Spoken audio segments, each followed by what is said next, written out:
Ce 13 décembre 2022, soit 2 jours avant le deuxième anniversaire de la disparition de Delphine Jubilard, une reconstitution des faits a été organisée par la justice, afin de comprendre le mieux possible comment a pu se dérouler l'ultime nuit où a été vue vivante l'infirmière de Cagnac-les-Mines, Tarn, et maman de Louis, 7 ans, Elia, 3 ans.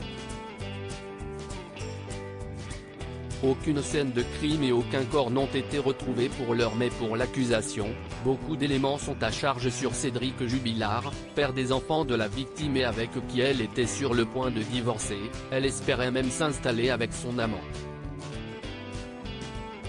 Le principal suspect est actuellement en détention provisoire à la maison d'arrêt de Toulouse. s'est rendu sur les lieux pour cette étape cruciale de l'enquête. Le Point, à travers la plume de la spécialiste police-justice Valentine Arama, revient sur ce moment capital de l'enquête.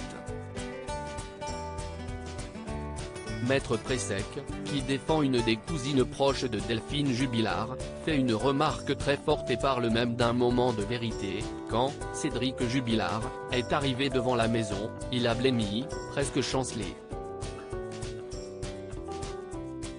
Puis il s'est repris et il a finalement été égal à lui-même, ne répondant à rien.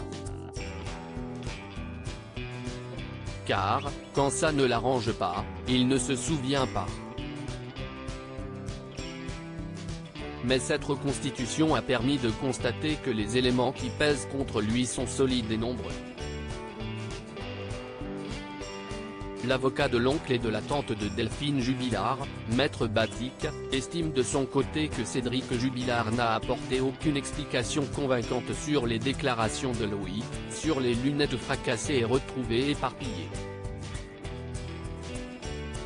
En effet, son fils est un témoin oculaire de la dispute de ses parents dans la maison lors de cette nuit fatidique, tandis qu'une expertise des lunettes de la disparue montre qu'elles ont été cassées par une force extérieure.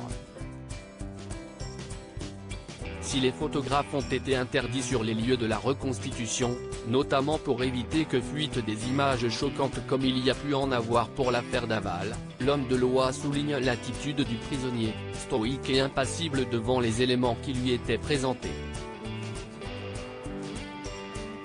Cédric Jubilard reste présumé innocent des faits qui lui sont reprochés jusqu'au jugement définitif de cette affaire.